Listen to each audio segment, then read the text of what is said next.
Como cobrar honorários advocatícios? Hoje eu quero mostrar para você um dos grandes gargalos da advocacia, que é a cobrança de honorários. Todo mundo já passou pela experiência de chegar na frente do cliente e não saber exatamente como precificar o seu serviço. Por isso hoje eu quero tratar de 5 pontos com você. Primeiro, os tipos de honorários e a fixação legal deles, a precificação e como apresentar uma proposta, o contrato de honorários, para você evitar a inadimplência, algumas cláusulas contratuais, a cobrança, caso as coisas não andem exatamente como a gente imagina que elas devem andar, e por fim, alguns prazos e cuidados éticos. Eu sou Paulo Souza, advogado e professor, e hoje nós vamos falar sobre como cobrar os honorários advocatícios. Primeiro, vamos falar um pouquinho sobre os tipos de honorários e a base legal. Existem diferentes tipos de honorários advocatícios.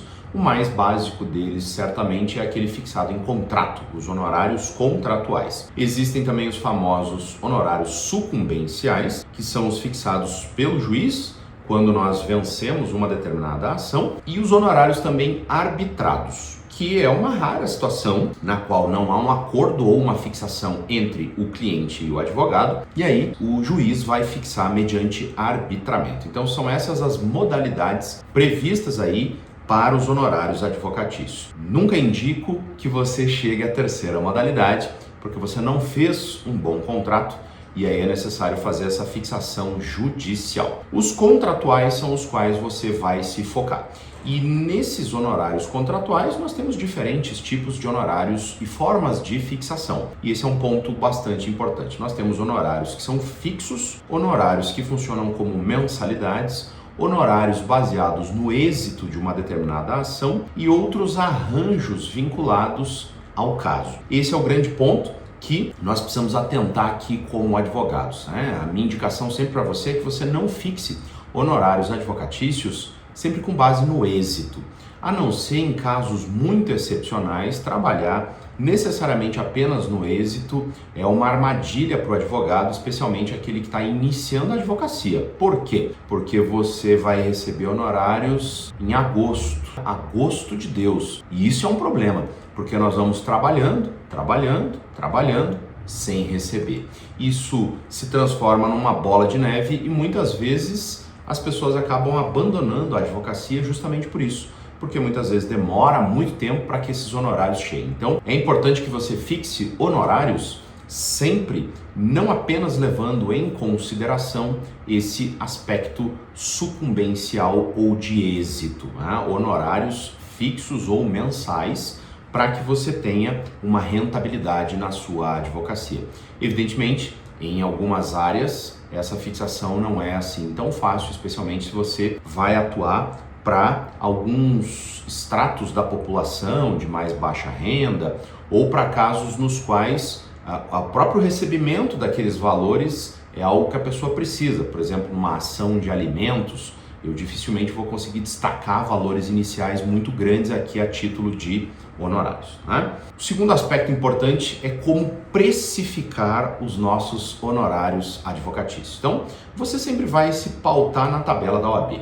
A tabela da OAB, ela não é uma resposta, não é piso, não é teto no fim das contas, mas ela é um parâmetro, e é um parâmetro importante e que você pode e deve se utilizar. Em alguns raros casos, na minha humilde visão, a tabela da OAB é excessivamente elevada e na maioria dos casos ela é aquém, ela é muito baixa, mas isso vai depender de uma série de fatores. Então você vai poder fixar os seus honorários já tendo como uma base a tabela da OAB. Então a tabela da OAB serve para você não ficar perdido em relação àquilo que você tem que precificar. Mas de novo, tudo vai depender de uma série de circunstâncias que você vai levar em consideração. É como você levar o carro para uma revisão numa concessionária.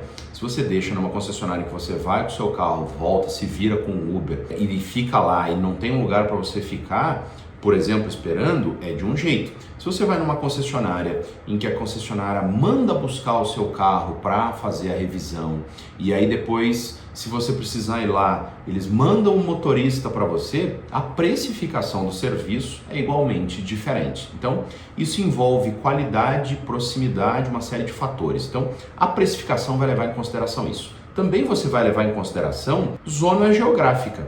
Existem lugares que são mais caros e existem lugares que são mais baratos. Como regra, capital interior. Na capital eu consigo fixar valores mais elevados do que no interior por conta do poder aquisitivo, como regra, das pessoas, né?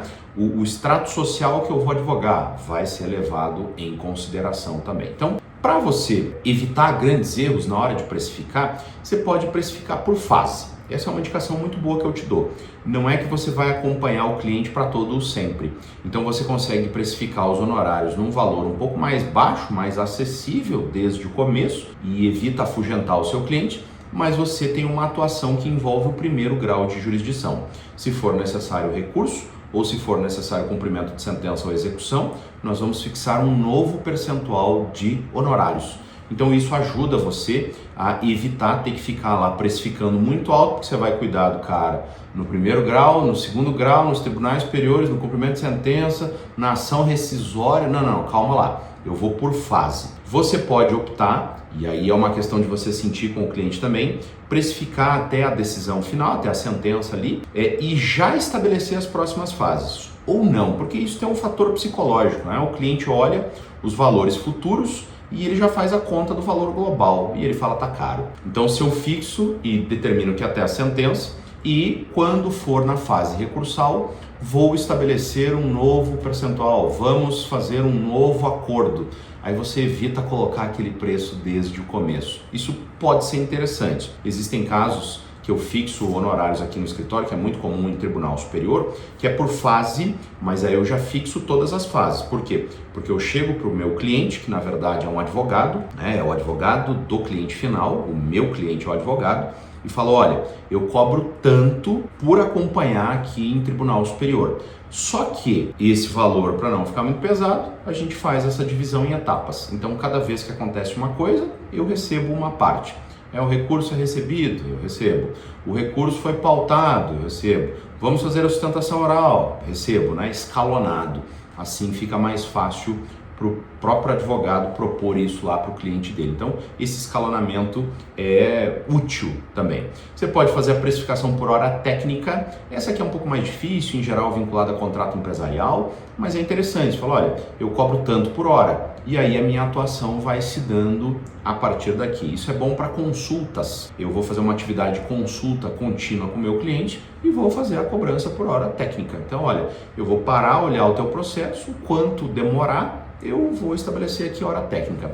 É sempre bom que em hora técnica você faça um piso e um teto, para o cliente ficar um pouco mais tranquilo. A hora técnica é 50, é 500, é 5 mil, não importa. Mas o cliente ele vai pensar assim, pô, mas se o advogado disser que trabalhou 100 horas, vai ficar muito caro. Não vou aceitar. Então coloca um piso, coloca um teto, de modo que ele tenha essa segurança, né? Então são diferentes formas que a gente tem aqui para estabelecer. Um terceiro ponto importante que você tem que atentar é para o próprio contrato de honorários, as cláusulas que nós vamos colocar aí dentro de um contrato que vão te ajudar. A primeira cláusula, objeto e escopo, ou seja, o que eu vou fazer. A segunda cláusula, os honorários propriamente ditos, quanto é que eu vou cobrar. A terceira cláusula, se vai ter uma cláusula de êxito e qual é o êxito que eu terei. Quarta cláusula, despesas. Como que vai ser, quem vai arcar, vai ser reembolsado, eu mando, você paga.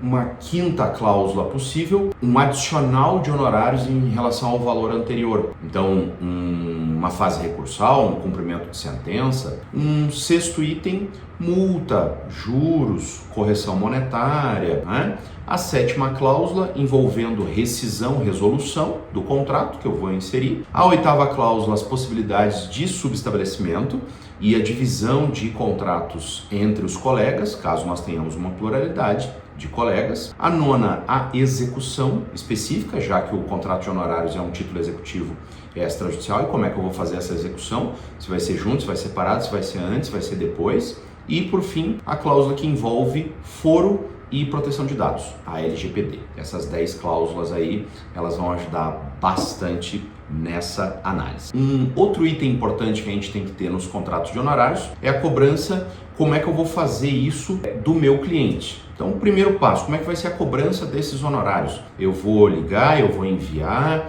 É sempre bom você antecipar olha, lembra que aquela primeira etapa de cobrança amigável, né? Olha, daqui uma semana vence aí os nosso contrato de honorários, os nossos honorários, né? Ou, sei lá, tem uma parcela que você vai receber na sentença. O processo foi concluído para o juiz sentenciar. Lembrando que a gente tem, né, uma parcela de honorários aí que é na sentença, então você já pode se preparar que em breve tem esse pagamento.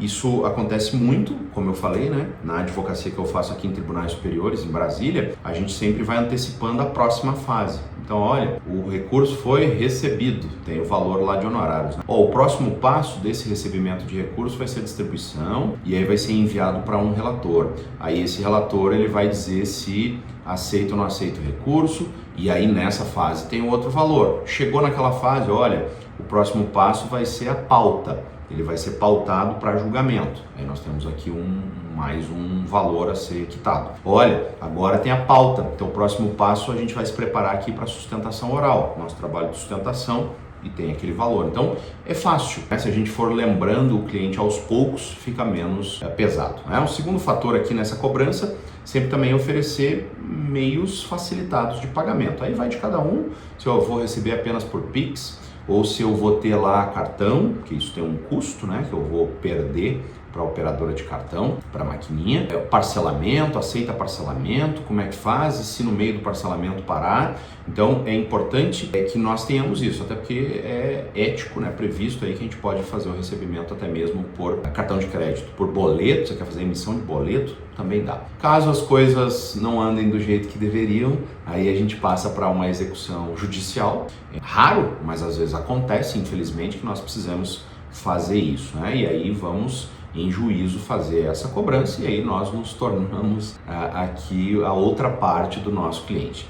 E também é importante uma outra etapa pensar que é o destaque desses honorários para você evitar eventual inadimplemento. Nos casos em que vai haver o recebimento de valores dentro de uma ação judicial, você já pede para fazer o destaque dos honorários. Paulo, mas não é lá o sucumbencial? Não, é o destaque com base no seu contrato. Você vai juntar o contrato de honorários e falar, não, é isso aqui que eu fixei com o cliente, eu já quero que seja destacado desse valor que ele tem a receber, isso aqui que é meu, por força de contrato. E assim você consegue fazer levantamento, a expedição de alvará fica fácil, né? E até mesmo fazer esse destaque automático e recebe junto com o cliente, não tem que depositar na conta dele para depois você receber esse tipo de coisa. Tá? Atenção para um outro aspecto importante, que é a prescrição dos seus honorários advocatícios, né? O artigo 206, parágrafo 5º do Código Civil, no inciso 2º, determina que nesses casos nós temos prazo prescricional de 5 anos aí. Então, não perder o prazo dos honorários a partir do seu vencimento e os honorários sucumbenciais que têm vencimento, têm prescrição no mesmo prazo da ação. Então, o prazo da ação vai ser vinculado à prescrição dos nossos honorários advocatícios. E por fim, algumas boas práticas aqui rápidas para a gente pensar. Sempre fazer proposta por escrito, com data de validade, opção de pagamento, para o seu cliente ter essas opções. Sempre ter essas possibilidades de pagamentos com entrada, parcelas, gatilhos de pagamento por fases, né, por recurso, por ato. Sempre manter uma comunicação regular com o seu cliente por e-mail, o WhatsApp. Hoje em dia é muito WhatsApp, né, uma prestação de conta. Sempre está falando, olha, isso aqui que está acontecendo, né? Aquele cliente que não fica buscando o processo toda vez e já vem perguntar, você mesmo faz isso. Muita cautela com o excesso e a falta. Não cobre, eu já cometi esse erro de cobrar honorários em valor muito menor do que devia e me arrepender. E também o excesso, tome esse cuidado, eu já fiz proposta, acabei nunca fechando uma proposta, um contrato excessivo, né, que desse problema, graças a Deus, eu já vi isso acontecer. Mas evite também excessos, né, valores muito altos, né, dependendo do caso, 40%, 50%, pode ter justificativa, honorários meio a meio? Pode! Se tiver justificativa, coloca no contrato. Por que você está cobrando? O padrão é 10, 20. Por que você está cobrando 25? Por que você está cobrando 30? E justifica. Eventualmente, se a gente tiver uma discussão, você tem uma justificativa para se defender em relação ao seu cliente. E, claro, documentação. Documente tudo, proposta, aceitações, recibos, sempre tem essa comunicação com o cliente de maneira bem detalhada para evitar eventuais problemas. Tá gostando aqui dos nossos conteúdos? Segue a nossa página e comenta. Tem alguma dúvida? Põe aqui no vídeo para o pessoal discutir, sempre válido.